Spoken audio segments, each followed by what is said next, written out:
This government meeting is brought to you by Eastworks and our local cable subscribers.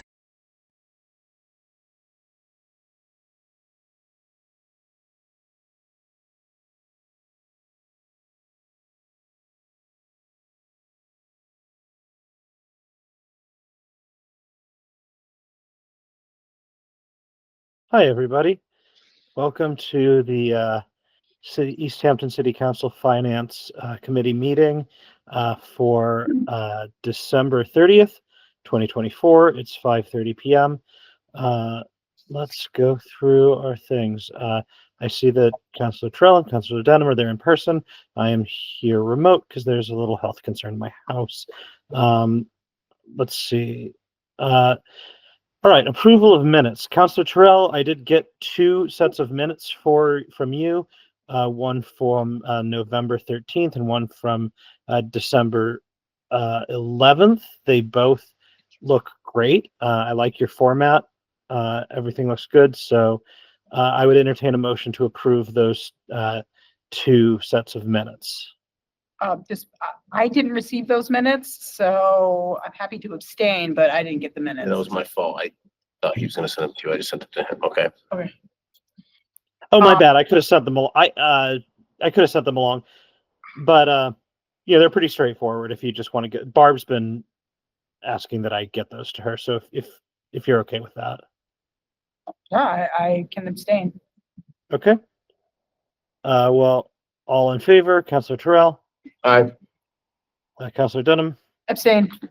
I vote aye. Motion passes. So we can send Councilor Terrell, if you can just send those approved minutes to Barb, and just in general, when they get approved, just send them along. That would be sorry about that. awesome. Yeah, no, it's fine. We'll just get that workflow and it'll be great. Okay, so we have 2 items to discuss tonight. First of all, I don't see the mayor there, so I assume no mayor communication. And I don't see any members of the public there unless there's someone cut off. So I assume no public speak. So new business. The first thing we have up is an interdepartmental transfer of $39,300 to fund retroactive pay and supplemental payments for the rest of FY25 for ASME union employees per the completed collective bargaining agreements. Emily, I assume that that's what you're here to talk about? Yes, I'll speak to that. So we had a lot of our City Hall employees unionize a little over a year ago. And so we've been in contract negotiations with them. We started them early last year and finished them about a month and a half ago. So this is basically all of our full-time or part-time benefited non-department head employees are now unionized within City Hall. So with that and the contract, they negotiated the same step increase that the non-union employees had received this last year. So this last year, everyone who was a non-union employee, instead of getting a COLA, we gave everyone an extra step. So that was like an extra 3%, but the people who were in the union, because they were in negotiations, they just got their normal step. So they had negotiated in that extra step to receive this fiscal year. So this appropriation or transfer from the reserve fund is to do the retro pay difference between what their current salary is and what their new salary should be, and also fund the salaries through the rest of the year. So they already have what they were making, but this is the additional 3% step increase that's being added into each salary line item. So when you, sorry. Okay, great. Councilor Denham? So when you say rest of year, you mean July 1 to the end of the year, or are you saying the whole year? So the retroactive pay goes back to July 7th, I think was the date. Yeah, that's what they negotiated, the retro pay to July 7th, which was the start of a pay period in the fiscal year. And it goes until June 30th of this coming calendar year. Okay. So June 30th, 2025, and then everything should be built into the budget. So the next year, they're getting a 1% COLA, no step. So. Yep. I just want to be clear for the public. All right. Councilor Terrell, do you have any questions? No, the only thing was Counselor Denham just asked it about when it was retro to back to when it was answered. Thank you. Great. Okay, well, I don't have any questions. I'm glad that you guys could come to an agreement with the new APSME employees. Unless there's anything else, I'm happy to entertain a motion. Councilor Denham?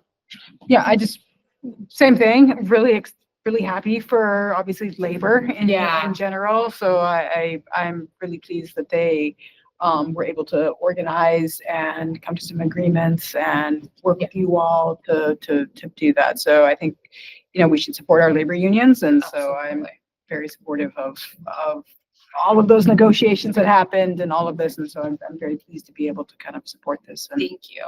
I think it'll be good. It was starting a union contract from scratch was a lot of work on both ends, and I think the first contract is going to be a learning curve for everybody, kind of weeding through what works and what doesn't work. But I think everyone's really excited for this, and I think it'll provide a lot of certainties for people in City Hall, especially in the transition of a new mayor. So I'm excited about it. Like I said, it's definitely going to be a learning curve for everyone, but I think it was the best move for the city. Yeah, perfect. Super. Well, I can just say, for whatever it's worth on a personal level, I was a non-union government employee until 2020 when my research unit got transferred from the UMass president's office over to UMass Amherst, and we became unionized overnight. And it was quite a learning curve, and it was quite a pain for a while. But now that we're settled in, I really think that it's been a really great thing. I'm very grateful to have it. So it'll be just like it'll be good real soon. Yeah. I'm sure. All right, so I'll entertain a motion to approve this appropriation. So moved. Second. Motion a second. All in favor, Councilor Denham. Aye. Councilor Terrell. Aye. And I vote aye. So motion passes 3-0. Thank you, Emily. And Thank you. Happy New Year. Thank you. You guys too. But before, so just one quick question. When will the public hearing for this be? I believe we set the public hearing for the first meeting in January. Okay, so we did set that. Okay, I couldn't remember. Okay. What is the first city council? So January 8th. January 8th. Perfect. Sounds good. Thank you so much. Have a good night. And that's true for this next item as well. Yeah. So, all right. The next item up is a supplemental appropriation of $75,000 from the CPA reserve for open space fund for the design and construction of 2 additional pickleball courts at Nantucket Park. I was at this CPA meeting and Councilor Denham was attending remotely, so I imagine she can agree with me on this, that I don't want to say shocked or stunned, because I know that there's a big support for pickleball in the community, but I was pretty impressed by just the sheer level of turnout from the community in support of this, and the amount of the folks involved had done a good deal of fundraising in support of this. So, John, I imagine you can sort of give some more detail on sort of the background of this, because we were kind of playing catch up during the meeting, the CPA meeting. But the short one is that this did pass. I remember this did pass CPA unanimously, and it seems like there's a lot of support for it within the community. Yeah, thanks, Tom. Yes, there is a lot of support, and back a year, is it 2 years now? They're all running together. When we built the original pickleball courts, we designed it for an expansion if it was ever needed. So we left space to add 2 more pickleball courts and make it look like a seamless 4 courts that were designed at one time. And when we started seeing the popularity in the pickleball community, and Friends of Pickleball came to the Park and Rec Commission to discuss expansion. With many of these projects that are more of a special interest, the commission has really looked for those groups to do some fundraising, get some investment into it, so it's not all city dollars being used towards a project. So the Friends of Pickleball really went out there and hit the pavement, did an awesome job fundraising. They ran events, they did some lessons, they did a lot of things, did some corporate donations. So they really worked hard to get the funding. So with that, we're looking at like a 75-25% split, using Friends of Pickleball of 25.8 and another 75 from CPA to move this project forward.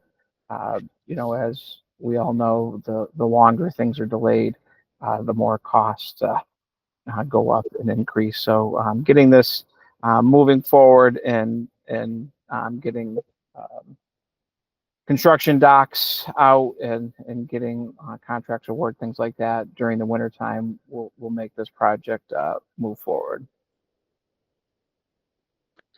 Thank you, John. I actually had a couple questions that I'd hoped to ask during that the CPA meeting. Sure. It won't really affect my vote. I'm just curious.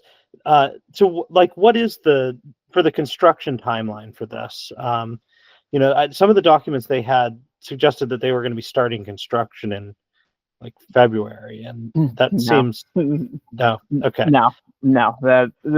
We'll go out to bid.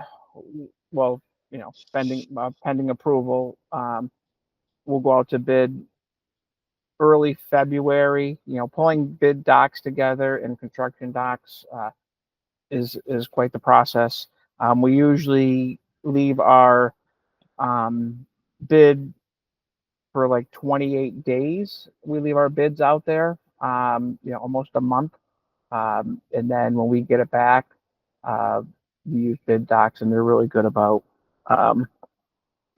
awarding it to the best folks possible.